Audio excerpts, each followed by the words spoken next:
Fala, meu Champion! irmão, tamo junto, meu irmão. Ei, mas eu fico feliz demais de ver você, guerreiro. Agora sim. Falei pro Paulinho, falei, pô, Paulinho, você tá botando todos aqui, mas o mais importante, o número um, você não colocou para mim estar batendo um bate-papo gostoso, que é o Mestre Haddad, uma das maiores referências que eu tenho dentro da musculação, né? Que Um coisa dos meus boa de primeiros ouvir isso de um professores da amigo. pós-graduação em treinamento esportivo, né, gigante? Ei, ó, vou te falar, quando as pessoas falam bem do nosso trabalho é muito gostoso, mas quando o amigo fala bem do nosso trabalho é mais gostoso ainda, Mas porque mostra a nobreza do amigo, né? Superioridade em vários aspectos. Isso é legal, é isso é isso aí. legal. Satisfação de Camarada, deixa eu ver. te falar.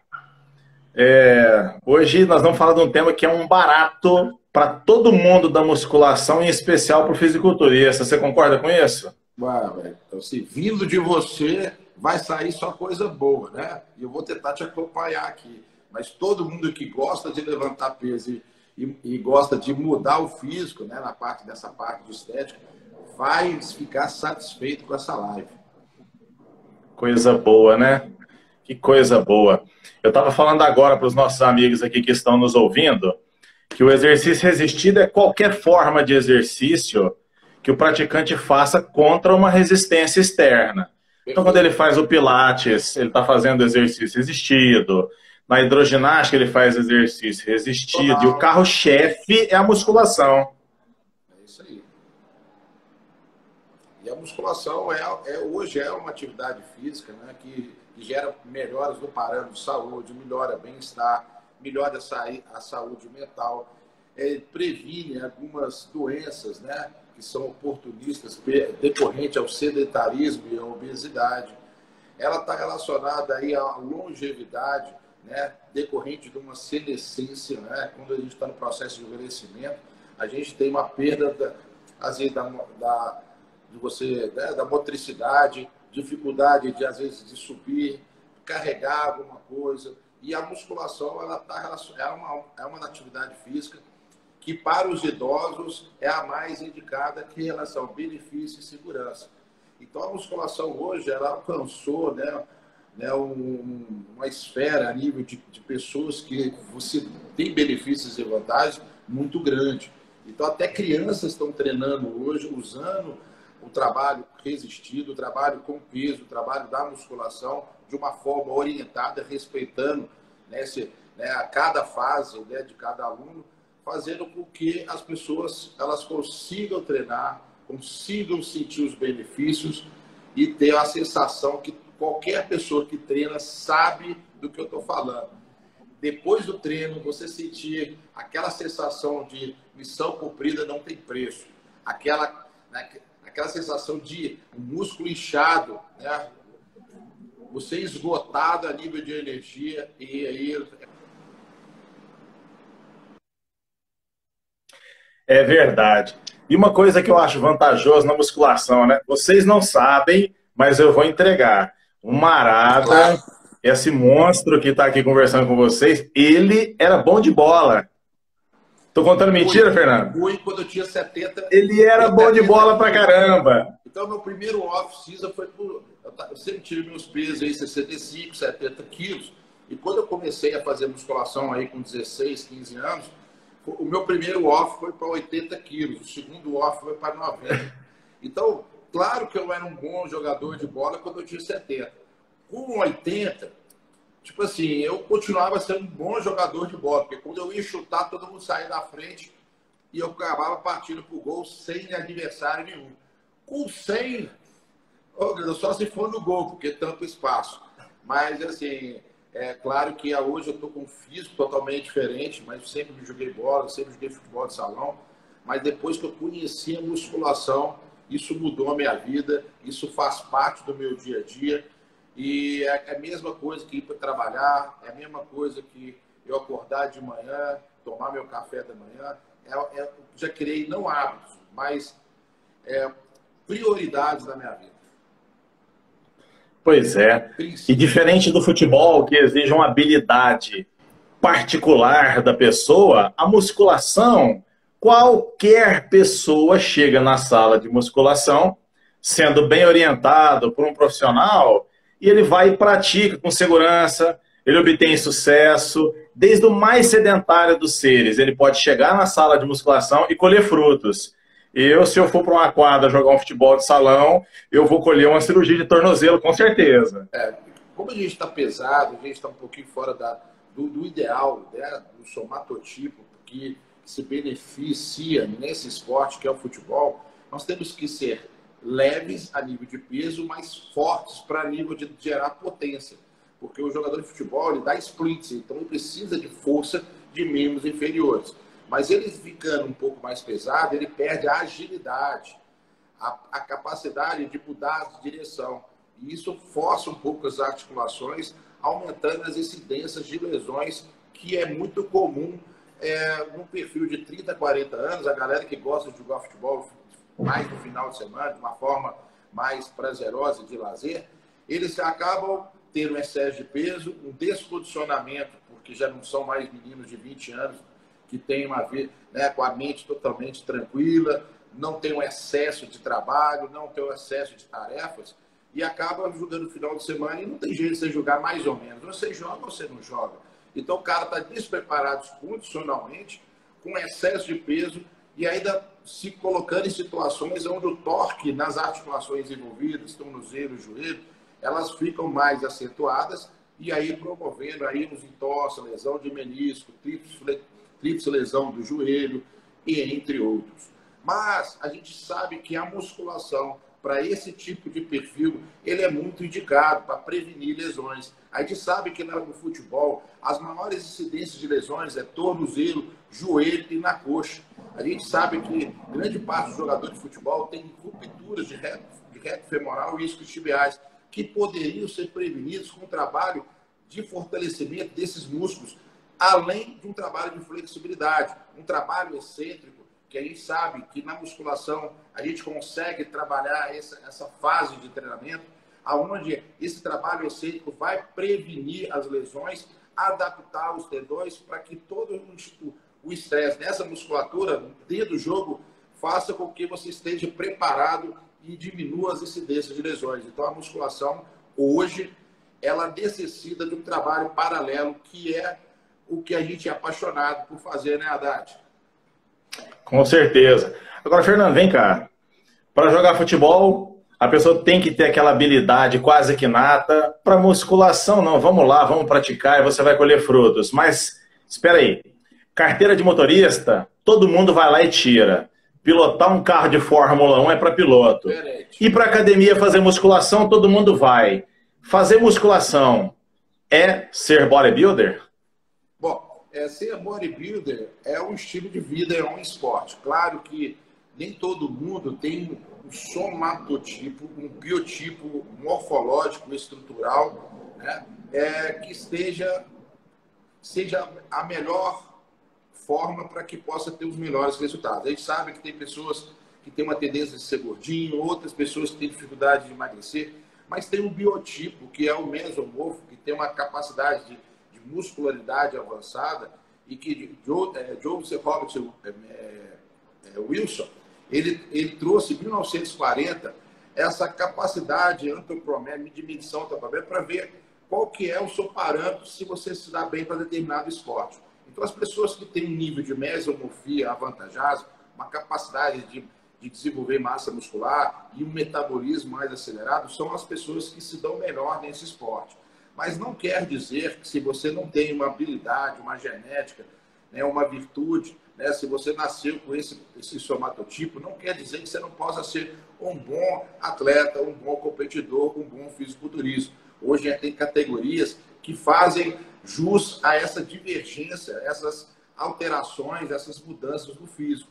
As pessoas que às vezes são muito altas, elas não se dão bem no esporte, mas tem categorias que valorizam esse tipo de perfil, para fazer com que tenha mais adeptos ao fisiculturismo e não tenha tantas exclusões, como o cara que às vezes vai jogar basquete. O basquete, simplesmente, ele tira um perfil de clientes, ele seleciona só as pessoas que são longilíneas e que têm acima de 1,90 m de altura. Se o cara é baixo e o cara tem o braço e a perna curtos, ele não se dá bem no esporte. Então, ele tira, exclui esse tipo de pessoas. E o bodybuilder, na verdade, ele está tendo uma capacidade de trazer mais pessoas, fazendo categorias que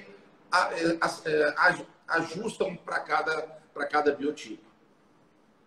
Isso é uma coisa espetacular. Eu considero hoje o bodybuilding, assim como as artes marciais, mas as artes marciais elas têm aptidões que muitas pessoas talvez não apresentam.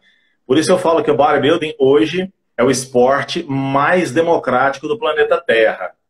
Todas as pessoas têm para todo tipo, para todo biotipo, para todas as pessoas, nós temos as federações e as confederações, elas têm uma categoria com um perfil, o que o árbitro quer ver, e assim a pessoa pode treinar. Mas, Maradona, você falou uma coisa muito importante. Você falou dos indivíduos com a predominância mesomorfa. Esses indivíduos, eles trazem consigo também aquele perfil do meninão criado com vó, aquele moleque já mais forte. Primeira vez que ele vai na academia, o pessoal já coloca 15 quilos de cada lado no supino e ele faz e se diverte, ainda pede mais. Mas e aquele pessoal que tem cintura escapular mais estreita, articulações finas, indivíduos com um perfil de predomínio ectomorfo, esses indivíduos que falam assim, poxa, mas eu não consigo nem fazer força, ou aquele indivíduo mais corpulento, que apresenta uma adiposidade maior, que a gente chega e, bora treinar! E, rapaz, eu tô cansado hoje, viu? Posso fazer só uma esteirinha aqui? Não. São muitos biotipos. Para esses indivíduos, acredito eu, e eu espero ouvir a sua opinião experiente de campeão e de professor, acredito eu que um programa de força bem estruturado e bem elaborado vai ajudar demais a esses biotipos, entre aspas, menos favorecidos, que a gente sabe que não é a genética que faz o campeão, né? É a determinação dele, a tenacidade, né? Mas fala pra gente, a visão do campeão, do Maradona, o treinamento de força, Maradona, você precisou se submeter para aperfeiçoar talvez alguma particularidade que o árbitro olhava e falava, o Maradona é um cara muito bom, mas se mexesse aqui... Perfeito. Conta pra gente, onde que o treinamento de força ajuda quem não tem a genética e quem tem uma genética de campeão igual você? Bom, eu não tenho uma genética de campeão, eu sou uma pessoa mediana, mas com muito esforço e dedicação eu consegui ser alguém no esporte. Tem pessoas que têm uma genética alguém muito importante, muito mais avantajada do que a minha. Só que não, talvez eles não conseguiram chegar lá. Eu cheguei, talvez é porque Deus olhou para mim e eu olhei para ele, fiz a minha parte perante ao Pai e ele abriu os caminhos e respeitou tudo que está dentro da Bíblia, que é o que você planta, o que você... Pausa. Ó, gente, aprendam a fazer supino com Maradona, agachamento com Maradona, mas aprendam a dobrar o joelho com Maradona. Desculpa, vai continuando. Então, galera, então, em cima disso aí é o seguinte, tudo que a gente planta, a gente colhe. Tem pessoas que têm uma genética fora da curva. O cara nasceu para aquilo, mas o cara, ele se acha tanto, ele tem tanta convicção que ele é bom, que ele não dá o seu 100%. E às vezes uma pessoa que não tem uma genética avantajada, mas pela vontade, sabe, por querer, por dar o seu melhor e fazer de tudo, ter persistência, ter resiliência, sabe, lutar com unhas e dentes para conquistar o que ele quer, ele acaba sendo um bom atleta. Pô, Flex Wheeler é um atleta que já chegou no top 2, top 3 do Mr. Olímpia. Pô, mas o cara é ectomorfo. Ele era magrelo, tem fotos ali que ele é aquele cara que tem braço comprido, magrelo até o Charida, que hoje foi top 3 do Mr. Olímpia na 212. O cara competiu com 85 quilos na galera que tinha 10 quilos acima. Pô, uma cintura escapular complicada de mexer.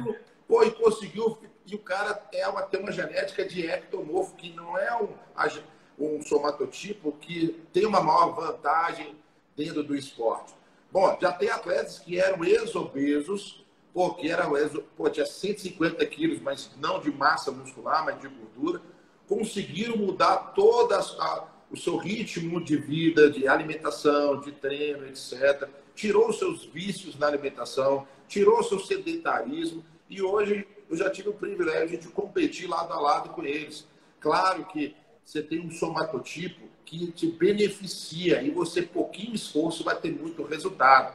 Os somatotipos que às vezes dão um pouquinho divergentes desse somatotipo principal, que é o mesomorfo, que é o endomorfo e o ectomorfo, eles vão ter que pagar um preço maior.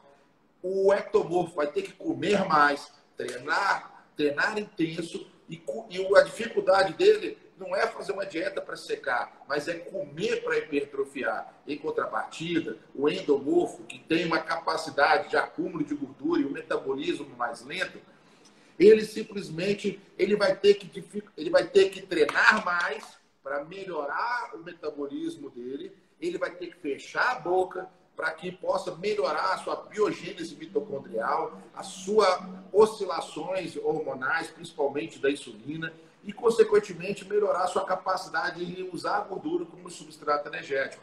Um vai ter que passar fome, o outro vai ter que comer comida sem vontade. Cada um vai ter que pagar seu preço. Mas eu já vi dentro das competições atletas profissionais, atletas competitivos, que às vezes não tinha aquele biotipo. Mas eu também já vi atletas, porque no começo o cara era um monstro. O cara falava assim, pô, esse menino aqui vai longe. Esse cara aqui é o Neymar, pô, a pérola ali, pô, que foi achado. Só que é o seguinte, o cara não deu 100%. Ele morreu na praia, ficou no meio do caminho. Nós sabemos aqui que o Eduardo Haddad, quando ele começou a dar aula e a gente começou a ser muito amigo, o sonho dele era competir.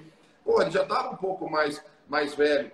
Ele não era um menino mais de 15 anos, que está à flor da pele, qualquer coisa que ele faz, ele transforma, ele muda, ele recupera. Pô, e ele queria ser bodybuilder. É o sonho de ser bodybuilder. A circunstância que estava à volta do Haddad não propiciava, ou seja, ele tem uma vantagem e uma realidade para que ele possa competir, porque ele estuda, ele tem trabalho, ele tinha família. Então, tudo isso é um sabotador para que a gente não tenha tempo, porque o atleta ele tem que dedicar 24 horas, ele tem que descansar, ele tem que simplesmente focar, fazer 100%. E às vezes ele fazer muitas coisas paralelas, mas mesmo assim, o amor pela musculação, o amor pelo esporte, fez com que ele desse o seu melhor. Não, nem o melhor, é a mais do que melhor, ele deu 110%. E ele já competiu, foi campeão mineiro. É o cara que eu tenho que tirar o chapéu, porque as circunstâncias não estavam a favor dele. E mesmo assim, ele não olhou para as circunstâncias. Ele não olhou para si mesmo e falou assim, eu não sou competente. Ele simplesmente falou assim, eu acredito no meu sonho. Colou nas pessoas que acreditavam no seu sonho, que te ajudaram a fazer a sua realidade, a você encontrar suas metas e objetivos. E subiu no palco com o glamour o mais condicionado, mesmo que a realidade não esteja ao seu lado. Palavras doces de um coração gigante. Esse é o campeão Maradona. Aqui a nossa energia, ela flui, velho. Aqui é a mesma sintonia. Aqui é paixão aqui e o mesmo espírito ligado, né, Grandão? Amém. Marada, para a galera sintonizar um pouquinho, porque isso é uma coisa que eu e você trazemos já de automático, né? Bate pronto. Para a galera sintonizar, nós temos atletas que fazem 2 ou 3 exercícios por músculo e nós temos atletas que fazem 7 a 9 exercícios por músculo, mas uma coisa é característica. Os atletas que fazem menos, estamos falando para maximizar a hipertrofia. Os atletas que fazem menos exercícios, eles tendem a fazer mais séries ou eles acabam por fazer uns descansos um pouco mais longos e aplicam carga tensional, sacrificando bem os tecidos. Os atletas que fazem mais tipos de exercícios e mais séries, eu vou citar o caso do Jay Cutler, eu lembro de um treino que eu acompanhei, que eu tive a oportunidade de ver, que foram 7 exercícios para ombro, vi um outro que tinha 9 exercícios para dorsais. As cargas eram bem desafiadoras, mas o que mais impressionava era o alto volume. O que nos leva a saber por uma percepção, mas também pelo volume de leitura, que a hipertrofia ela depende de tensão, de tempo de tensão, de isquemia, dos danos celulares para disparar fatores de crescimento e do tempo de recuperação. Perfeito. Isso, muitas pessoas que tentam escrever sem viver bodybuilding, eles acabam fazendo uma confusão e fala que o Maradona, que o Flex Wheeler, que o Flex Lewis, que o Eduardo Correia treinam errado porque fazem 3, 4, 5 exercícios para o peitoral, quando apenas o supino bastava. Na verdade, é que existe uma confusão na literatura que foi traduzida para o português e muitos escritores estrangeiros também erram. Eles dizem que para o treino de força, um exercício basta. Para o treino de força, um exercício basta.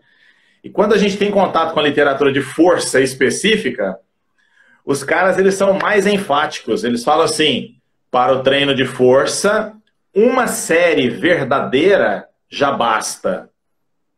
O treino de hipertrofia, ele difere tanto do treinamento de força em quais aspectos, Marada? Conta pra gente aí, Fernando. Bom, o treinamento de força, quando você quer ganhar a capacidade de gerar força, a carga ela é importante. E seus treinos têm que ter uma progressão da carga. E o objetivo não é simplesmente você mudar o físico. Nós estamos falando em você capacidade de trabalho. Isso depende de algumas adaptações do seu físico. Uma delas, adaptações neuromusculares. Sincronia das unidades motoras, coordenação inter e intramuscular, inibições autogênicas e inibições da cocontração, da ativação do músculo antagonista. Então você tem adaptações neurais que vão te proporcionar você aumentar a carga sem que haja um aumento da secção transversa, aumento do seu músculo, aumento da sua densidade muscular. Mas nós temos também adaptações estruturais que possam acontecer pelo treinamento com carga, que fazem você aumentar a sua força muscular, que é a hipertrofia. E para alguns cientistas que ainda não conseguiram mostrar que há uma evidência dentro do ser humano que está relacionado ao sistema músculo-esquelético, claro que outras células, como gordura e outras, isso já acontece, que são as hiperplasias.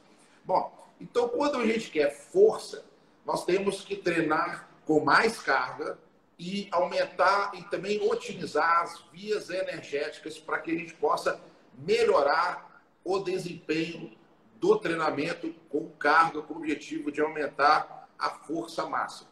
Bom, que é o sistema anaeróbico alático, é a fosfocreatina.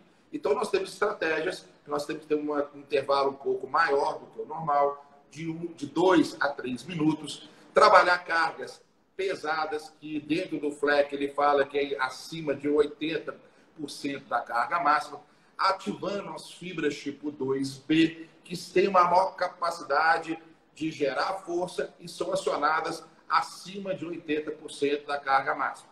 Quando você está relacionando a hipertrofia, carga, ela tem uma correlação.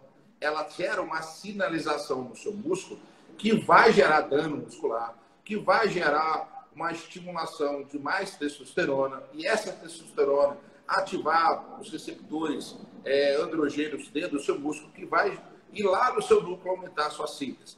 Vai gerar uma mecânico-transdução, ou seja, o trabalho de alongar e relaxar, essa dissipação da força, ela vai também gerar estímulos nos receptores que estão na matriz extracelular, que quando são estimulados pelo estresse tensional, ele vai gerar uma sinalização tão eficiente da hipertrofia quanto o dano muscular e também os receptores de testosterona. Então, o treino pesado faz parte do show.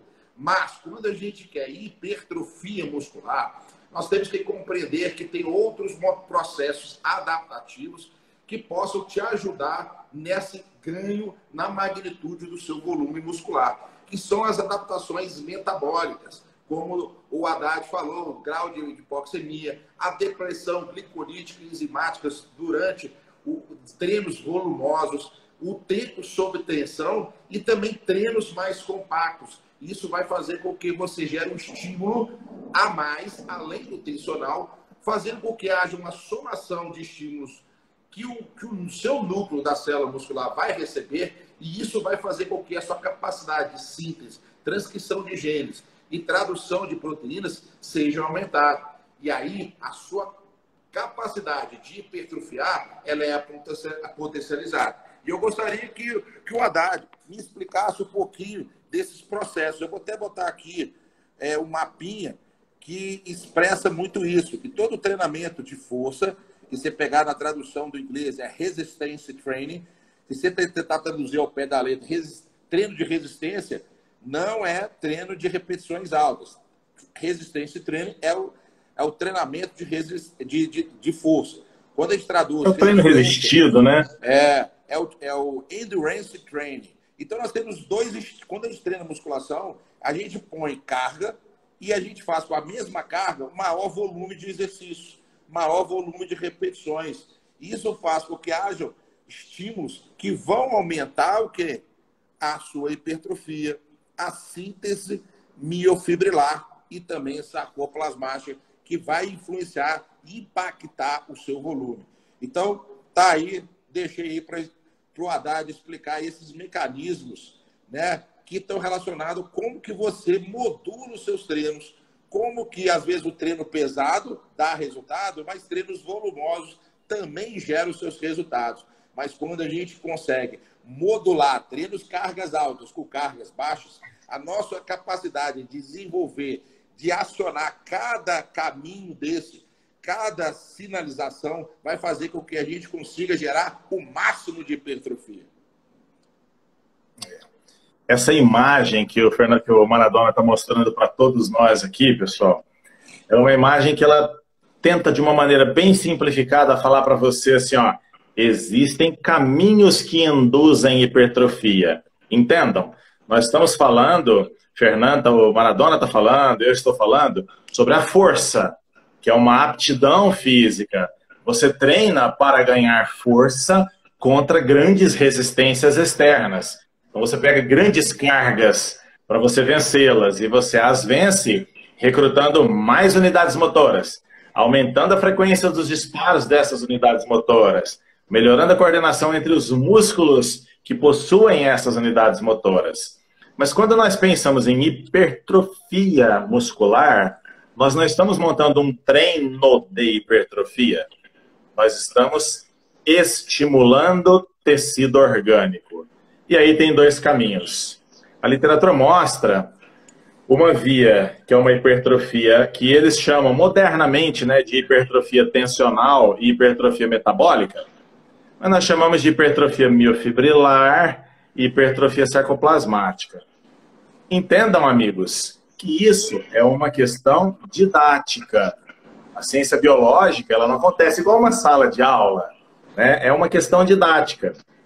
As duas vão acontecer, a miofibrilar e a metabólica. É aceito a ideia de que quando você faz um exercício com cargas mais pesadas, mais tensionais, você aumenta a síntese proteica, você aumenta o estímulo miofibrilar, porque as cargas mecânicas, elas favorecem a fosforilação de um complexo proteico enzimático, ao qual nós damos o nome de mTOR. Então você fosforila a mTOR, mTOR promove uma cascata de adaptação que culmina na fosforilação da proteína ribossomal P70S6 quinase. E isso aí favorece o aumento da síntese proteica. Aqui tem que fazer uma observação para os amigos. Síntese proteica não é hipertrofia. Síntese proteica é aumentar a formação das proteínas que estão no seu sarcoplasma. Hipertrofia envolve isso também, mas envolve aumento de água intracelular, de glicogênio intracelular, de micronutrientes intracelulares. Por outro lado, quando você faz um exercício de endurance, um exercício de resistência, um exercício de baixas tensões, você pega um outro complexo proteico que nós chamamos de AMPK, é uma proteína quinase que é modulada pela adenosina, e essa AMPK ela inibe a ação da mTOR. Dessa forma, ela compromete de uma maneira, por uma via única, ela compromete a sinalização para a síntese proteica. isso não significa que você vai deixar de crescer, e aqui eu preciso explicar com muita calma. Quando você pega uma carga leve, imaginemos que você está lá fazendo um exercício com uma cadeira extensora, sem arremessar o peso. Você está levantando o peso, segura um 2, desce devagar, metade dos pesos da máquina, uma carga que você consiga fazer lá 20, 30 movimentos.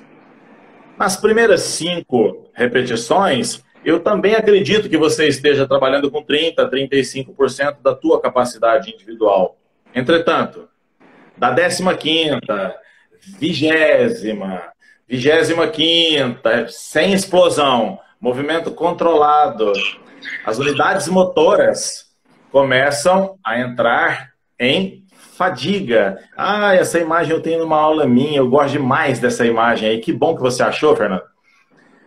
Essa expressão da fadiga faz com que as fibras 2X, as 2B, que o Maradona falou agora há pouco, entrem em fadiga. Opa, agora só sobrou 2.1 e 2A.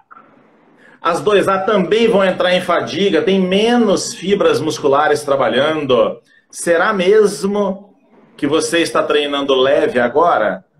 É preciso discutir isso com vocês, porque muitas pessoas criticaram alguns artigos que foram publicados, bem controlados, com cargas amenas, cargas mais sutis. Só que era coisa que ia até a falha. E eu já falo para você, meu amigo personal trainer, o seu aluno, ele não falha, ok? O seu aluno, ele faz a série que você programou. Falhar é não conseguir fazer a próxima repetição. Então, aqui nessa imagem que está projetada para você, você vê isso nitidamente. O treino de endurance, de resistência, favorecendo a proliferação da AMPK, inibindo a via da mTOR, inibindo a síntese proteica. Por outro lado, ela tem uma importância muito grande, porque ela favorece a biogênese mitocondrial. Então é importante, e fisiculturistas vão deixar de fazer isso? Gente, fisiculturista precisa de mitocôndria pra caramba.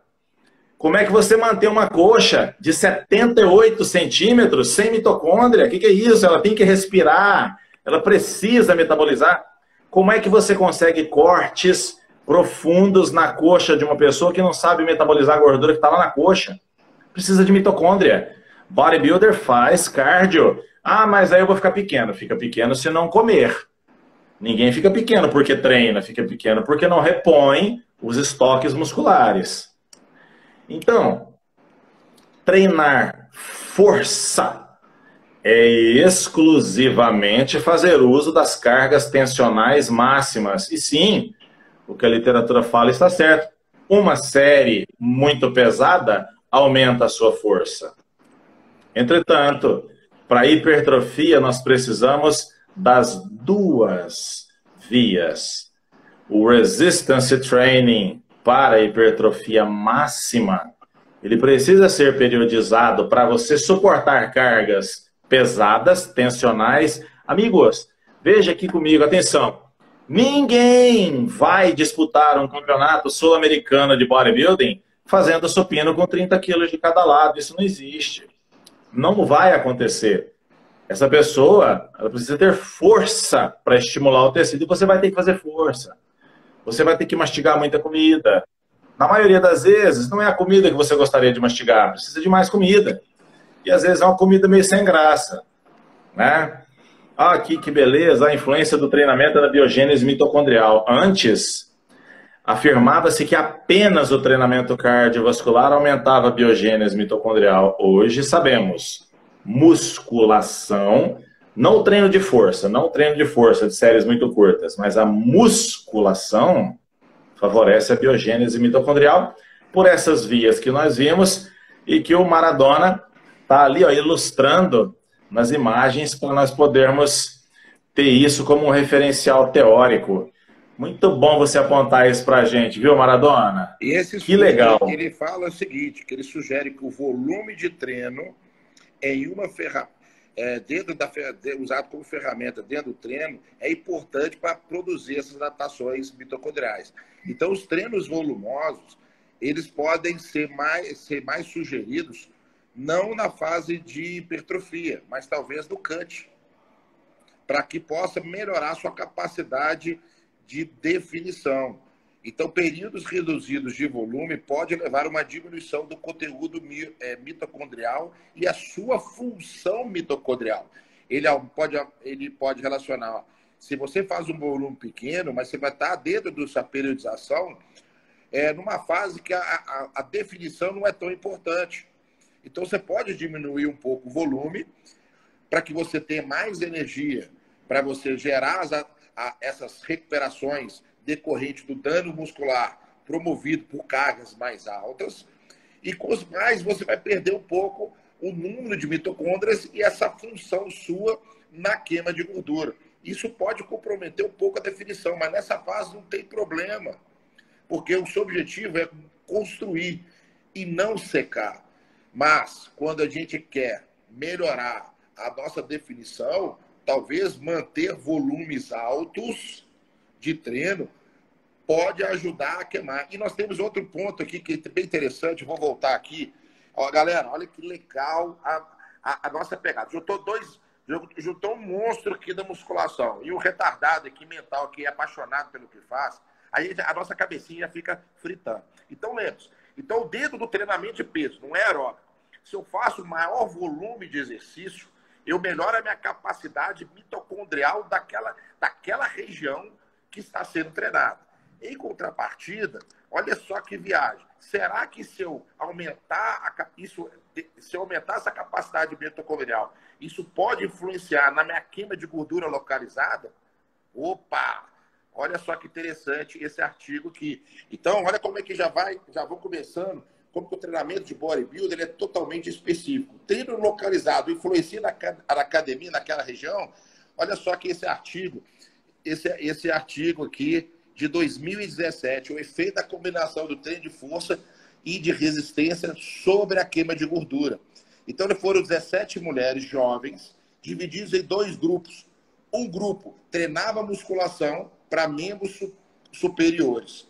E em membros inferiores fazia a bicicleta, com 30 minutos, trabalhando com 50% da frequência do VO2 máximo, mostrando que a gente estava treinando, a via predominante é a via oxidativa de gordura, para a gente promover maiores adaptações mitocondriais e também aumentar o seu número.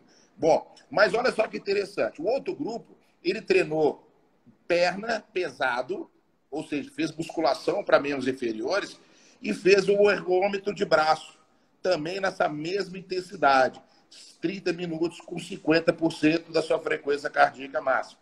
Fizeram durante 12 semanas, 3 vezes por semana. E olha só que legal. Quando a gente comparou o percentual de gordura, quem treinou pesado, membros superiores, olha como é que diminuiu a gordura. E o outro grupo que treinou perna pesado, teve uma perda de gordura de membros superiores, decorrente do trabalho cardiorrespiratório que gera uma demanda sistêmica. Só que perdeu, mas bem menos. Em relação, quando a gente foi ver na perna, olha só que interessante. O percentual de gordura da turma que treinou pesado perna diminuiu muito mais perna. E a galera que fez o treino de membros inferiores, o aeróbico de membros inferiores, perdeu pouca gordura localizada na perna. Claro que quando a gente começa a ver a massa magra, quem treinou membros superiores melhorou mais braço. Quem treinou perna, musculação, aumentou a massa muscular. Mostrando que você quer queimar gordura, tem que treinar mais. Talvez a modulação dos seus treinos, do volume de treinamento, ele está diretamente ligado à capacidade de queimar gordura. Se você quer aumentar a profundidade dos cortes e membros inferiores, cara, você tem que sentar a bunda na bicicleta ou treinar mais, Haddad? O que isso sugere pra gente? Na verdade, exatamente. Você pega os antigos, né, bodybuilders, o old school, a galera era 3 horas treinando. Essa foi a experiência minha do Haddad quando a gente iniciou na musculação. Era 3 horas radical, arregaçando. E não tinha dessa, vou parar. Na hora que tá cansado, o pessoal botava a musiquinha lá velho, chegava, dava uns gritos, ficava doidão e voltava e fazia mais umas 5, 6 séries. Essa foi a escola que eu tive, que o Haddad teve. Claro que depois tem mais informação e hoje os treinos a gente começou a entender que talvez volumes muito grandes possam alterar a capacidade hipertrófica, porque gera uma alteração dos hormônios, principalmente o aumento do cortisol, que é um hormônio altamente catabólico. E quanto mais a gente treina, mais a gente gera mecanismo que gera esse dano e esse catabolismo. Então, claro que a gente tem que ter esse bom senso, mas mostrando que talvez estratégias mais volumosas a gente consiga gerar a estimulação mais pelo estresse metabólico. Claro que a carga vai ficar um pouquinho de lado, mas ela continua presente. E a gente consiga manter a densidade, mas a gente melhora a capacidade de queimar gordura, porque treinos pesados melhoram a sua capacidade mitocondrial. E não é fazendo aeróbico que vai fazer você ficar sequinho, bonitinho, rasgadinho. É treino, é sangue no olho, é camisa suja, entendeu? É peso pro alto. E é essa essência que as pessoas estão perdendo hoje. As pessoas estão querendo muito mais um segredo, um suplemento, um aditivo para estar usando e esquecendo quem faz o cara que é campeão é treino e dieta. Tô errado, Roda? Tô certo ou tô errado, Haddad? De forma alguma. Maradona está coberto de razão. E olha que coisa mais gostosa. A ciência endossa o que está sendo falado. Agora vejam. O que é chamado de cargas pequenas, cargas que não são indutoras exatamente de hipertrofia, é uma questão de ponto de vista, amigos. Porque, por exemplo, se você pegar uma fibra muscular do Maradona e pegar uma fibra muscular de um outro homem da mesma idade dele e você fizer uma análise da composição do tecido, eu não estou falando de quanta proteína tem lá dentro, não. Isso é óbvio que a dele tem mais. Mas eu quero que você pense na estrutura dessa proteína.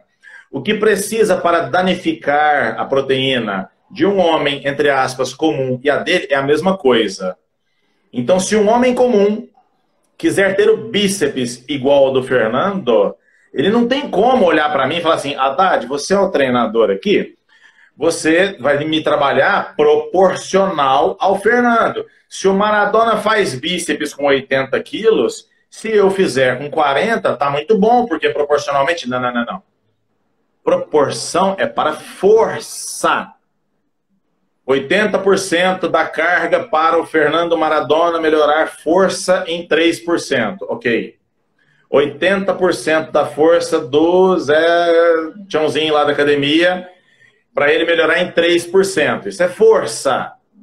Mas se o rapazinho quiser ficar com a coxa igual a do Maradona, ele vai ter que treinar para conseguir mover as mesmas cargas.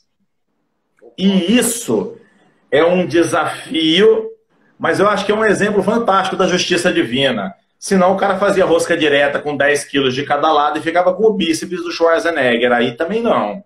Não, Haddad, mas é proporcional. Não é. Proporcional é força. Hipertrofia não é. Hipertrofia não é proporcional. Você precisa aplicar estresses mecânicos. Agora, ouçam o que o tio vai falar. Um dia, você vai fazer dieta. E não é a dieta que você acorda de manhã e come Albran, uma torrada com um pequeno filme não, você vai acordar e você vai comer uma comida magra, de verdade, numa quantidade porcionada de verdade. E ao longo de algumas semanas, a sua força e a sua disposição vai cair porque o seu glicogênio muscular vai se esvaindo aos poucos. Agora, quanto você se tornou forte no off-season, enquanto tinha água nos músculos, nas articulações, estava bem nutrido, para que quando você estiver fraco, você ainda seja mais forte que os outros homens que tem por aí no planeta. Porque é disso que se trata. Se você faz supino com 220 quilos no off-season, se no seu pre-contest você cai para uns 140, 160, ó, Agora, se você me faz um supino com 40 quilos de cada lado, e no primeiro dia que abaixa o carboidrato, fala assim, nossa, rapaz, tô ruim até para aquecer, está te faltando treino de força. Você vai ter um desempenho hipertrófico medíocre, mais baixo, porque você não consegue estimular mais a fibra. Está te faltando força nos momentos cruciais da periodização. E vou lhe dizer mais, que é uma coisa muito séria. Uma repetição perfeita, vou dar um exemplo aqui, só para vocês que gostam de treinar me acompanhar. Uma repetição perfeita de crossover é uma repetição onde você aperta o peito com tamanha gana que você acha que vai dar cãibra em toda a repetição, no final da concêntrica. Você está querendo que o tendão solta do osso, esmaga mesmo, espreme muito forte e alonga muito forte. Como é que você vai fazer uma ação concêntrica, dinâmica, com raça, se você não tem mais força? Você está no segundo exercício do dia, você já está sem força nenhuma. Ou pior, eu adoro começar gastando energia, adoro começar pelo crossover para já acabar com tudo. Não tem força. Percebe o quanto o treinamento, o treinar a força é importante para um fisiculturista? Agora lembrem-se, nós estamos falando muitas coisas importantes. Maradona acabou de te mostrar o porquê de vários exercícios pela densidade mitocondrial. Haddad, mas eu vou treinar força nesses vários exercícios? Não, você vai treinar força em um deles. Depois você segue a sua rotina de treino normalmente. Entende? Você não vai fazer uma unidade de treinamento de força. Você vai fazer um exercício de força. O mais seguro deles não precisa ser o agachamento, o terra e o supino, que as pessoas muito saudáveis fazem. Mas tem que ser um exercício que você recrute maximamente os seus músculos, ganhando força. Porque o dia que você não for mais forte, você ainda tem que ser mais forte que um homem comum. O seu supino ainda tem que estar com uma carga que fala assim, pesou, hein? E esse pesou, ele depende do que você fez lá no off. Isso foi uma coisa, Maradona, que certa vez eu estava discutindo com o Patrick Tuor. E ele perguntou o que eu achava de um off-season. Eu falei assim, eu acho, professor, que em todo treino nós temos que selecionar um exercício, pelo menos, e fazer cargas muito desafiadoras, fazer muita força. Ele falou, mas por que você pensa assim? Eu falei, porque eu já senti uma dieta muito apertada algumas vezes na vida. E eu já vi sair de um flying de 80 quilos para fazer lá uns 8 movimentos e cair para um flying de 12 quilos ao final da dieta, porque não tinha mais padrão de contração muscular que prestava. Então eu sei o tanto que é importante ser forte para depois aguentar uma dieta, né? E são coisas que são quase que um paradoxo. Muita gente não aceita que elas possam acontecer simultaneamente. E é perfeitamente possível fazer o treino de força e dar continuidade no programa da hipertrofia, né? O pessoal é que anda complicando demais os treinos hipertróficos, né? Como é que você tem visto isso hoje em dia com esse tanto de treino que aparece no Instagram e a gente tem acesso? Assim, o que a gente tem que entender é que a modulação dos métodos de treinamento, da carga, do volume, ainda não são bem esclarecidos dentro da ciência.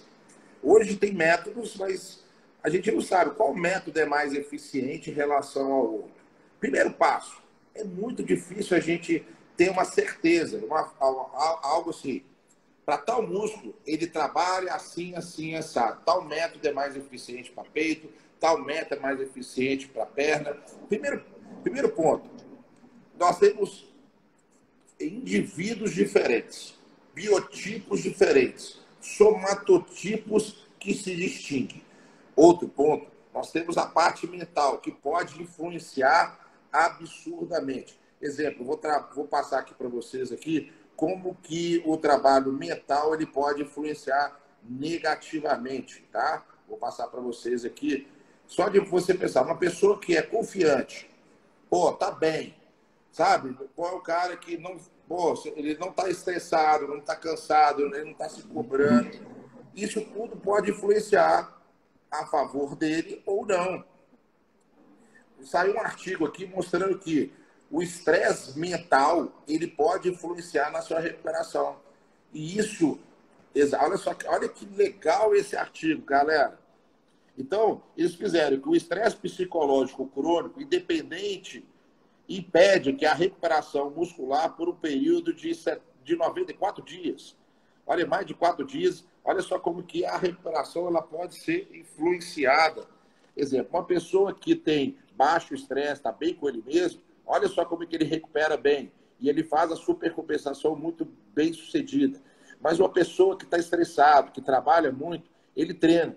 E esse treino, ele não consegue recuperar. E às vezes, 4 dias após o exercício, ele não consegue voltar aos parâmetros normais. E se ele chega e der um treino aqui de novo, a tendência da curva dele, ele cada vez indo para baixo. Em compensação, esse aqui supercompensou as reservas energéticas de glicogênio, enzimáticas de eletrólitos. Quando eu der um estímulo aqui, a tendência dele ele é subir a nível de performance. Então, cada vez mais, a capacidade de treino, de treinabilidade, metabolismo e a parte hormonal, ela vai estar julgando esse atleta para as estrelas. Mas uma mente totalmente insana, cheia de trauma, porque a maioria das pessoas estão passando agora, pessimistas, desanimadas, rancorosas, baixo astral, a tendência ela não está recuperando. E se ela veio dar um treino que achando que ela recuperou, a tendência ela vai cair a sua performance. E para onde ela vai? Ela vai para o inferno. Ela vai chegar e cair a sua performance. Em vez de anabolizar, ela vai regredir todo o processo.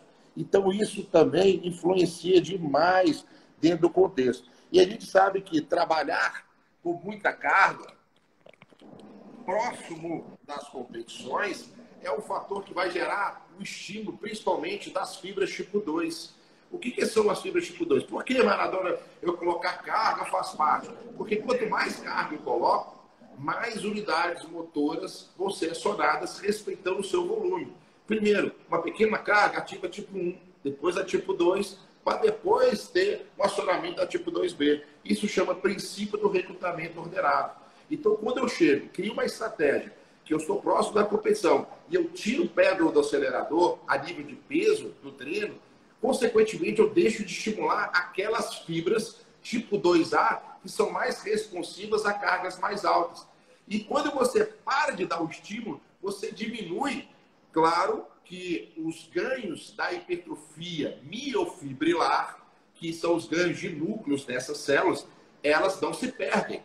Mas o ganho de volume sarcoplasmático, aquele inchaço, aquela densidade que vai fazer o seu físico ficar realçado em cima do palco, vai se perder. Porque as fibras tipo 2A mais glicolíticas, que são acionadas com cargas mais altas, ela vai gerar a densidade que você precisa. Então, treinar com cargas muito baixas não é interessante. Pô, Mara, mas treinar muito pesado é difícil. Ótimo, nós temos estratégias muito interessantes que a gente pode te ajudar. É o Cluster 7. Então, o Cluster 7 é um método que cai muito bem nessa fase. Você consegue treinar pesado, mas a falta de energia, o estado psicológico vai estar de acordo com a sua estratégia. Vai retardando a fadiga. Você dá um tiro do lugar certo, no momento certo. E o que eu vejo, as pessoas fazendo o flu-flu a nível de mescla de métodos que às vezes ela nem sabe para que serve. Tem métodos que têm uma tendência mais sarcoplasmática, um estímulo mais metabólico, gerando um estresse tecidual, que vai gerar uma sinalização X, e o outro tem uma característica tensional. Então, no seu treino, você tem que manter o lado tensional. Só que próximo da competição, a gente não dá para ficar focado na carga, mas a gente tem que focar em outros metabólicos que vão ajudar na minha capacidade mitocondrial, mas eu não posso perder o tensional, porque senão eu vou perder o estímulo nessas fibras que são importantíssimos para você manter aquela densidade e com os cortes, né, bem realçados. E aí eu vou deixar aí para o meu mestre aí falar um pouquinho do Cluster Set. Eu vou aqui estar mexendo os pauzinhos aqui para ver se eu acho alguma coisa de artigo para ilustrar e fazer essa live aqui ficar assim, galera ficando enlouquecendo, porque a galera tá assim, passando mal aqui com os comentários. Então, a palavra é sua, campeão. É nóis. Amigos, Cluster Set é uma estratégia de treinamento que, inicialmente, você olha e acredita que é um método puramente tensional, de cargas muito desafiadoras. Entretanto, presta atenção. Você coloca uma carga que esse indivíduo consiga fazer não mais do que 8 repetições perfeitas. E você pode fazer 5 ou 6. Descansa 15 segundos, 10 segundos, mais uma de 5 ou 6. Já foram 10, de uma que ele faria 8. Descansa mais 10, 15 segundos, peça para ele fazer mais 5. Ele já fez 15 de uma carga que ele faria apenas 8. Ele descansa e pronto, faz mais uma. São 20 repetições com peso que ele faria 8. Então, em termos de trabalho mecânico, de estresse em cada fibra, de somatória de ações excêntricas, de estimular fator mecânico de crescimento, de estimular receptores do IGF-1 de membrana, você dobrou o tempo de tensão. Mas em termos de fadiga central, quase nada, a pessoa está super bem. Se você perguntar, ele adorou fazer desse jeito, né? Coisa que, por exemplo, o drop set não faz. O drop set é exatamente o contrário. Mesmo a carga diminuindo, a capacidade emocional do atleta vai caindo também. O motivacional vai caindo. Fala, meu Deus do céu, está doendo demais, eu não dou conta. Isso é um aspecto muito importante. Muito importante. Às vezes, meus amigos, vocês esbarram na ciência e não conseguem fazer a ponte entre o que o cientista fez e um treino da sua academia. Mas é porque o método científico, ele pede um rigor muito sério para não dar viés. Viés é, poderia ser assim, poderia ser assado, esse resultado pode ter sido por causa disso, por causa daquilo. Então a gente vai tirando esses vieses e aí você pega um treinão mais engessado, um treino, né? Então, entendam o seguinte, o cluster que está na literatura, ele é um cluster que apresenta uma carinha simples. Eu já vi trabalhos onde fizeram no levantamento terra, já vi cluster com agacho. E ele pode ser incorporado em qualquer modelo de treino que se faça. Mais adiante, eu vou pedir para você, Maradona, falar um pouquinho, que é uma coisa que eu sei que você produziu esse conhecimento. Eu quero que você fale para os nossos amigos sobre o que é o bodybuilding e a ciência por trás disso, ou a ciência estando ausente, alheia a isso, porque foi um artigo importante, eu gostaria que depois você falasse, mas eu vi você mostrando um monte de coisinha boa aí do SST, do cluster, vamos exemplificar para os nossos amigos. Então, galera, o que é o... Na verdade, o Cluster Set é isso aqui, ó.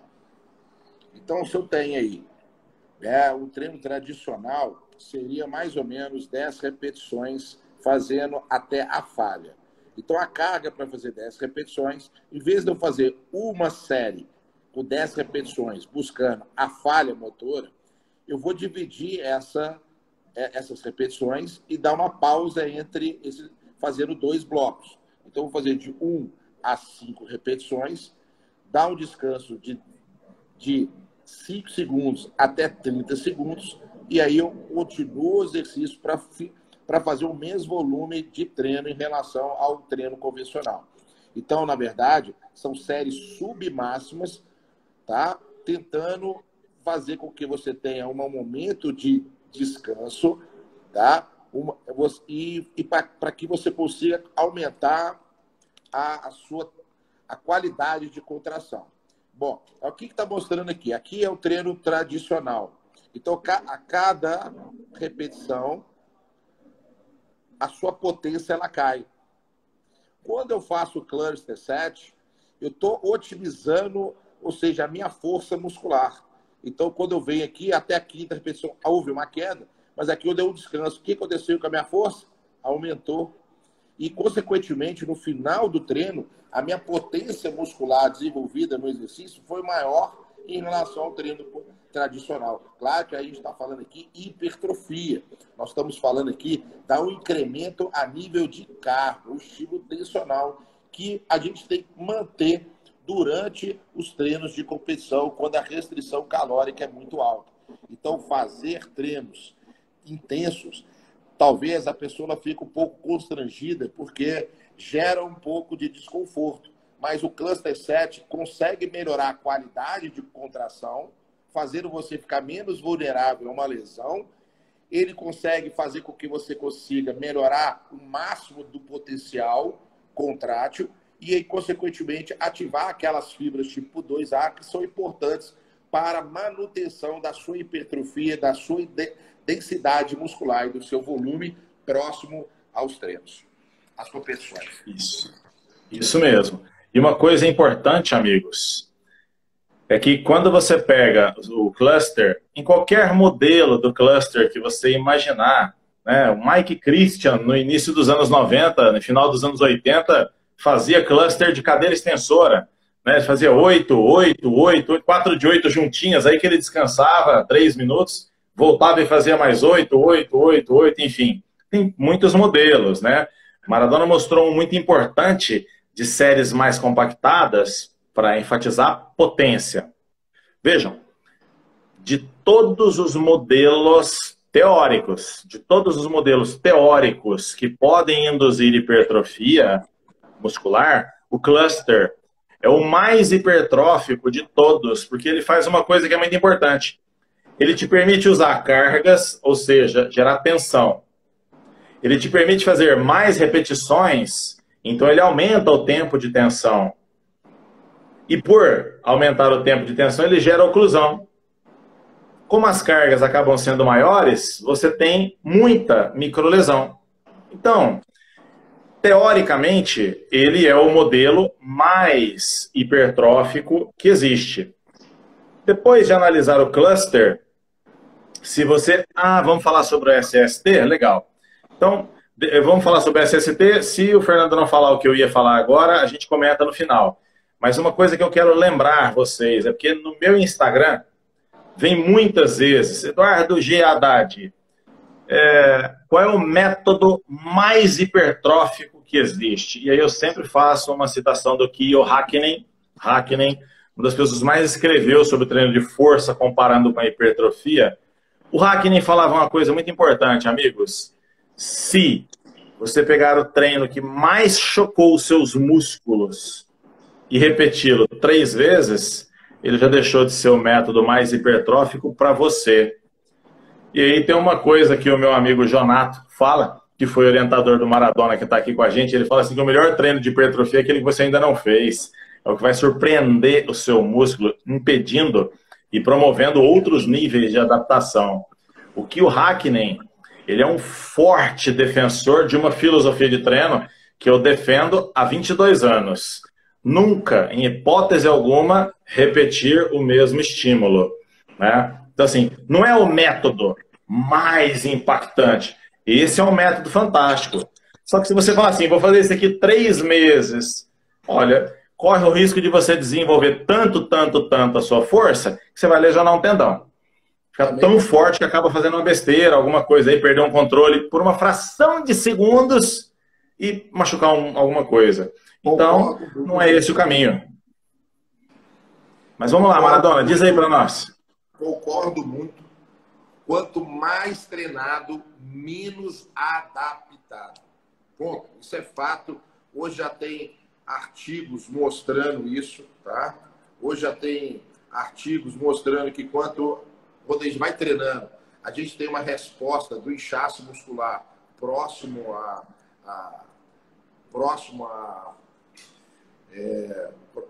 né, assim, de 1 mês, 4 semanas, depois esse inchaço ele vai diminuindo. Consequentemente, mostrando que as adaptações do treino, eles vão ficando mais amenas, porque o corpo gera processos adaptativos, mudança, né, reformulação metabólica, hormonal e estrutural, e aí você já está adaptado. Se você está adaptado, aquele estímulo fica débil, ao ponto de você ficar fazendo aquele... Fechou a janela da adaptação. Você não sai do lugar. Por isso que nós temos que estar sempre gerando estímulos novos para que possa promover adaptações novas. Eu lembro direitinho, né, que o Fernando Marques, ele falou uma palavra, e falou assim, qual que é o conceito de insanidade mental? Aí a galera ficava rindo, tal. Eu falei assim, ó, é você querer resultados novos, fazendo as mesmas coisas. E o que eu vejo hoje é algumas pessoas falando assim, o meu método é o mais eficiente, o meu método vai resolver tudo, o meu método, ele vai gerar resultado. Não. Método, ele foi feito para quebrar platô, para gerar adaptações. E você adapta. Daqui a pouquinho você vai ter que mudar o método. E qual método que você tem aí dentro dos seus estudos para que você possa dar continuidade? Primeiro passo, se você entender que você tem que sair respeitando a progressão, que é o princípio do treinamento, você tem que sair do mais fácil para o mais difícil. Se você joga um método muito difícil, aí depois fala assim, não, vou mudar o método, vou botar outro método. Aí o outro método é mais fácil. Metabolicamente, você não vai ter adaptação. Aí o cara vem e faz o rest pause. Vou fazer o rest pause aqui. E são séries até a falha, dou um espaço curto de tempo, mais a falhas, e no final eu tenho um somatório dos estímulos de todos os blocos. Aí depois eu chego, agora eu vou fazer um outro método. Faço o cluster sets.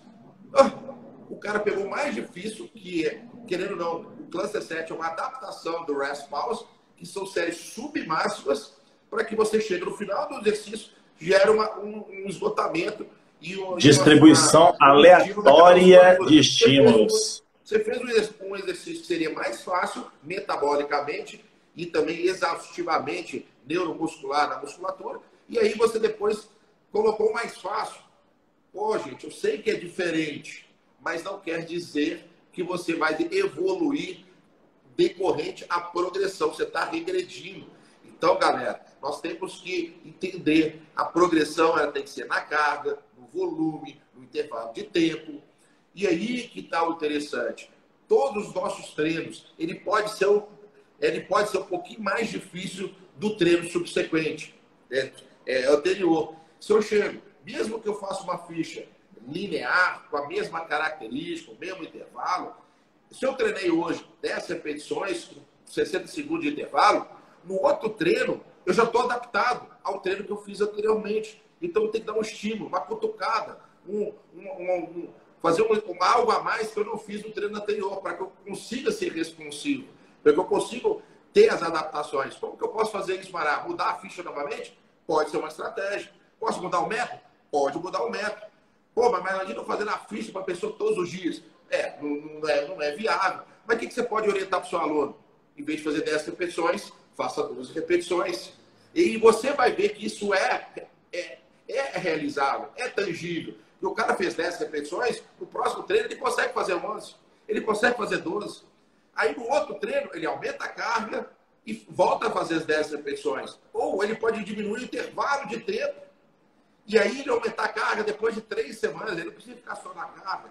E aí que está o segredo do bom treinador, de um bom educador físico profissional, que é o profissional da atividade física, é você saber brincar com as variáveis e também saber compreender quais são os mecanismos de estimulação, de hipertrofia e adaptações. Não é simplesmente empurrar e puxar, socar peso, gritar na orelha e fazer o cara se fuder durante o treino. Isso, meus amigos, que o Maradona está ensinando para gente, o termo para isso variáveis intrínsecas do treino. Então você tem um treino e intrinsecamente você tem número de série, repetição, velocidade, intervalo de descanso. Deixa eu explicar uma coisa para vocês. Esses termos da literatura são baseados no treinamento de força russo, que era para preparar as pessoas para o levantamento de peso. Quando você pensar na hipertrofia, existem variáveis que não estão citadas na literatura científica, mas que foram registradas nos anos 60 por uma pessoa que se chamava Joe Hader. E o Joe Hader, ele elencou outras variáveis do treinamento que não estão disponíveis na literatura apresentada modernamente. Então eu vou dizer uma coisa para você. A simples troca na ordem de um exercício, ó, já foi a mudança. Haddad, eu não mexi nada. Nem na carga, nem na velocidade, nem na série, nem na repetição, nem na amplitude. Eu não mexi nada. Eu só tirei o supino reto do primeiro exercício e coloquei o inclinado. O reto foi para o último. Pronto. Já mudou. Haddad, eu não mexi nada. Eu só pedi para o meu aluno segurar o peso lá embaixo, 1 segundinho e voltar. Você já mexeu tudo. Haddad, em nenhum livro, meus amigos, do planeta Terra, e nenhum artigo do planeta Terra está escrito como é que faz crossover. E nem pec deck. Muito menos supino. Não está escrito o jeito de se fazer. Quando se fala, eles estão falando de onde que o braço passa, plano, eixo, mas não fala onde você tem que visualizar a força, nada disso.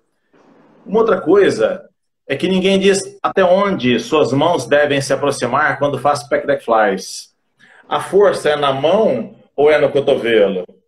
Quando eu faço crossover, eu posso projetar as escápulas para frente igual o iniciante faz? Ou eu levanto o meu externo como um braço de bomba e aperto o peitoral para fazer o exercício? Ninguém falou disso. E aí quando você coloca essa cereja do bolo, você mudou. Aí quando você fala assim, ó, empurra o leg press com o calcanhar, tá tirando o calcanhar do leg. Não chuta a cadeira extensora, levanta a cadeira extensora. Ó, a tua coxa do lado direito tá tremendo mais que a esquerda. Ah, é porque ela é mais fraca. Não, é porque ela está assincronizando as unidades motoras pelo córtex motor muito melhor do que o outro lado. Isso é treinável. Amigos, as variáveis intrínsecas do treino resistido estão pelo menos 60 anos atrasadas em relação às variáveis intrínsecas do treinamento de bodybuilding. Fisiculturistas, eles têm uma característica que eu acho fantástica. Eles sabem fazer 1 quilo parecer 150. Enquanto que um halterofilista, que se preocupa em mover o peso para cima e para baixo, ele faz 150 quilos parecer 1. Perfeito. Isso explica por que de vez em quando você vê um atleta, que nem o Fernando Maradona, fazendo uma rosca concentrada de bíceps e fala, tá de sacanagem, tá tirando onda com todo mundo, uma braceta desse tamanho, cara, me faz... O meu aluno lá da minha academia também faz com esse peso. Não, não, não. O seu aluno, ele balança o peso para cima e para baixo, o mesmo peso que o Fernando balança. A diferença é o padrão de acionamento dos músculos envolvidos.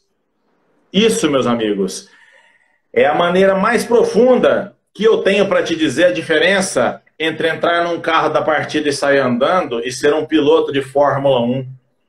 Quem está de fora acha que tudo é carro e tudo anda quando pisa no acelerador.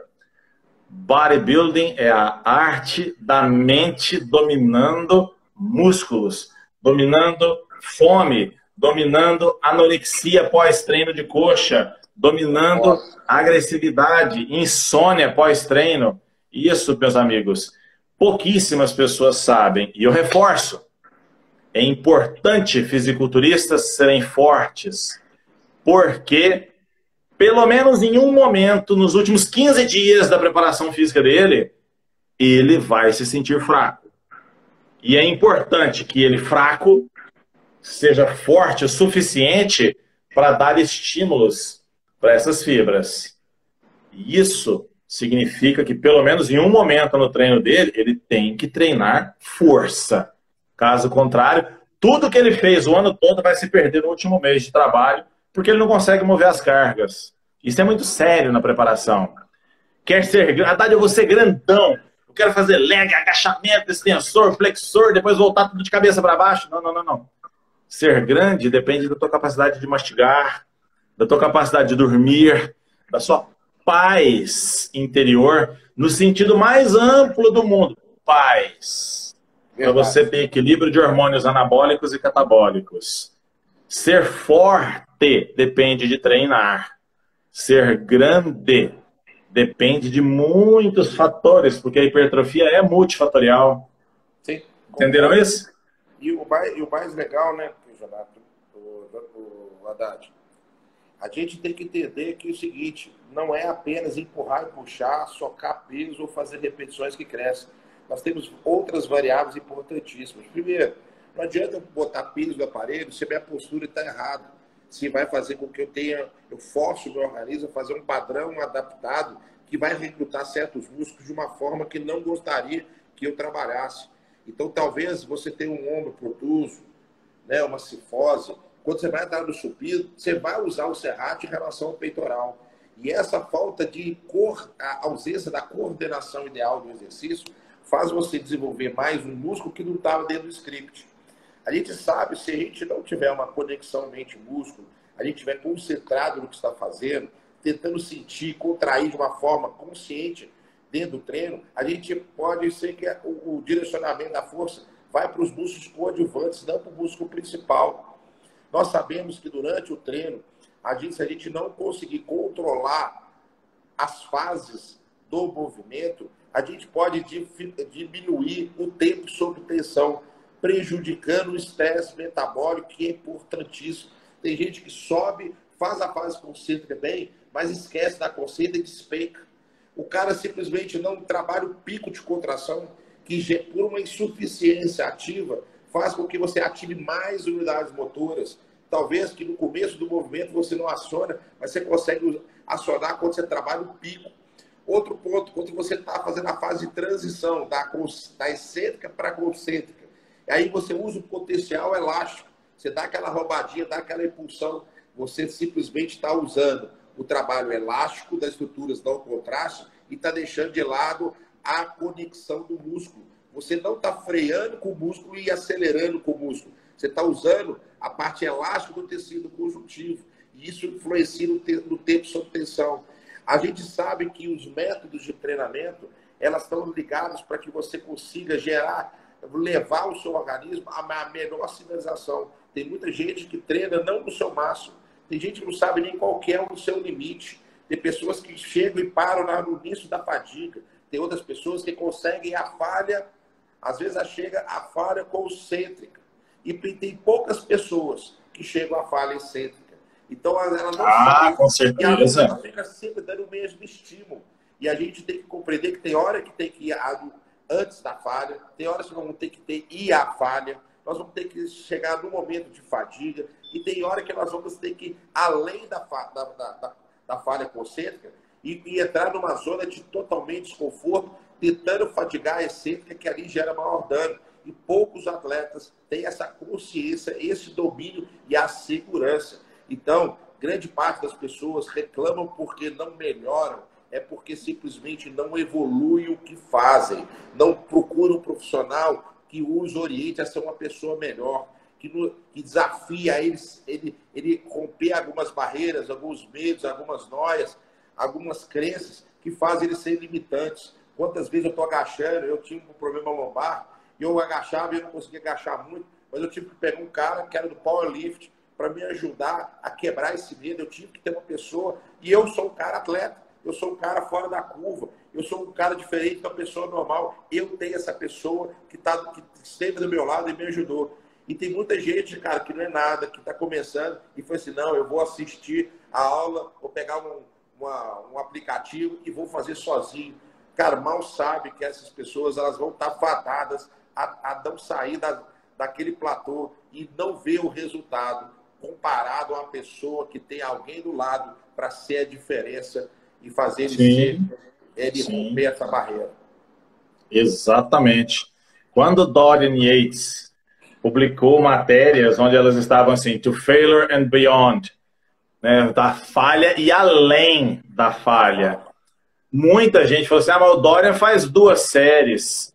Olha, aquelas 2 séries que ele fez, não só por conta do peso, mas por conta da qualidade de cada grau em cada repetição, não deixando passar em branco nenhum momento, tensionando excentricamente cada milímetro da fibra, segurando os estabilizadores articulares em cada infinito ponto dentro daquela angulação toda e voltando. Aquilo é levar uma pessoa à falha e além. Ah, mas eu vi o Ronnie Coleman treinava muito mais pesado e era muito mais doido. Então, existe sim.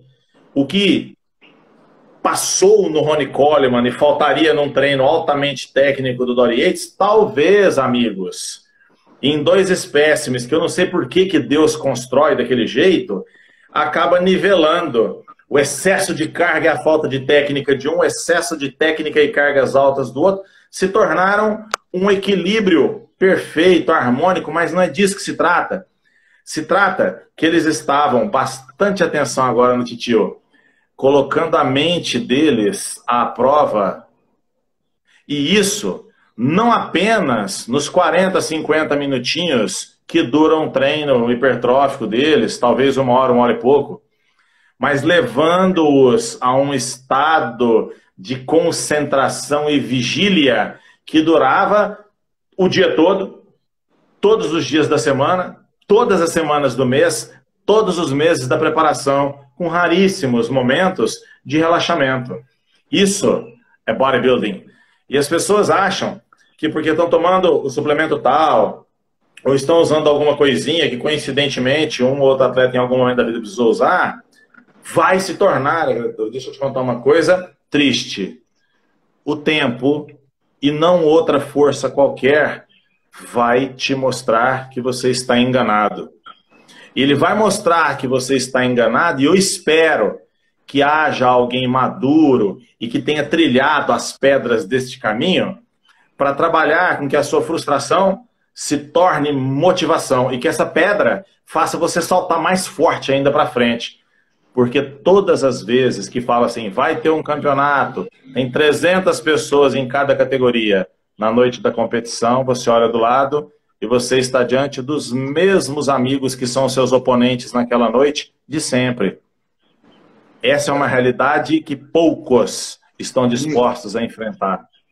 Concordo, número, gênero e grau. Ô, mestrão, eu tenho uma péssima notícia. A patroa chegou aqui, ela quer treinar, ela quer que eu dê o treino. Essa notícia é fantástica, Maradona. Ela quer que... Deixa eu te falar. Eu tinha vontade de fazer esse bate-papo aqui há muito tempo e morria de vergonha. Eu sei que você é generoso e somos grandes amigos, mas morria de vergonha. Não, então, eu quero que você saiba... Hoje, eu tenho 2 referências hoje dentro da musculação. Você e o Jonato. Então, você foi o cara que... Pô, quando eu fui especialista, você foi o cara, que falou o que eu queria ouvir, porque todo mundo que falava de musculação era força e não via convergência, via divergência. Eu era extraterrestre. As pessoas me crucificavam, fazia bullying de bodybuilder, falava que o que a gente fazia na musculação era balela, pô, e era empírico, era coisa de doidão. Então não tinha nada a ver com ciência. E hoje a gente teve o Jonato, que é um cara que ama o esporte como você. Pô, a gente está estudando todos os métodos que a galera falava mal, que não tinha evidência, e hoje todos Isso mesmo. Nós temos, pô, marcadores de resultado mostrando que são eficientes. Nós conseguimos fazer aqui o primeiro artigo falando sobre o SST, que é um método do Patrick Tuor, que ele usa nos profissionais, que é totalmente empírico, brincando com as variáveis, focando no aumento do tempo sob tensão, no volume total de treino e treinos mais compactos, que o objetivo é o estresse metabólico, e a gente conseguiu mostrar que perto do treino tensional tem alguns marcadores metabólicos que, se a gente fizer essa tendência, outros artigos, mas de uma forma crônica, pode ter alguns achados mais eficientes a nível de hipertrofia. Então está mostrando que o que a gente faz tem fundamento.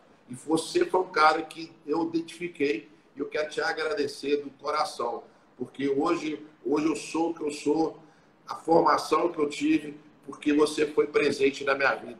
E fico muito feliz de estar assim, pô, tentar... Eu estou sem graça, eu fico sem jeito, totalmente envergonhado. mas você é um cara, velho, que não fala só de musculação. Você fala o que você é apaixonado. Por isso que você contagia. Por isso que você muda a forma de pensar. Ser professor é simplesmente passar informação. Mas você não é um professor. Você é um mestre. Quando você fala, você faz com que essa informação ministrada para nós, ela entre lá dentro, lá no coração. Mexe lá nas nossas crenças, nos nossos objetivos, na nossa motivação e faz a gente ser diferente. Faz a gente agir de forma diferente. Porque quando depois eu tive a sua aula, eu voltei para a musculação com muita vontade de ficar monstro. Eu não queria trabalhar, meu foco não era ganhar dinheiro, meu foco era ficar monstro com o Mr. Olímpia. E se eu fui para o Mr. Olímpia, você botou uma sementinha que fez produzir grandes frutos da minha vida e que fizeram eu chegar onde eu cheguei. Eu só quero te agradecer e falar que você é muito importante e eu tenho zelo pela sua pessoa, que você não tem noção do tamanho. Beleza? E quando você quiser, eu estou aqui, tá? E já estou te convidando para a gente fazer um curso aqui, cara. Só você que eu não consegui trazer um curso aqui em BH, né? É só chamar que eu vou. Pega a minha motoca e vou. Tá chamado. Ótimo. Tá convidado. Deixa eu falar agora, Marada, para os nossos amigos que estão aqui nos ouvindo. Meus amigos, se vocês gostaram, se vocês curtiram tudo que foi falado, imagina, isso aqui foi 1h e pouco de bate-papo. No ENAF, no evento mesmo, no curso presencial, nós arrebentamos ali um monte de paradigmas, quebramos muita coisa, mostramos. Eu não estou falando eu e o Maradona, eu estou falando nós, toda a equipe, até o povo da recreação, da escola. Então vocês não podem deixar de prestigiar. Não é fácil organizar um ENAF, aquilo não é brincadeira, não. O evento é grande, é muito difícil. O Paulino e a equipe dele se desdobram. Quando chega no final do evento, eles estão só o pó, só o bagaço. Quando vocês virem folder do ENAF, se inscrevam, entrem em contato com a equipe, vale a pena. Às vezes que eu fui, eu levei o que havia de melhor na literatura, eu mostrei uma prática muito bacana, e ficou contra... Aí, ó, massa, show de bola, Marada.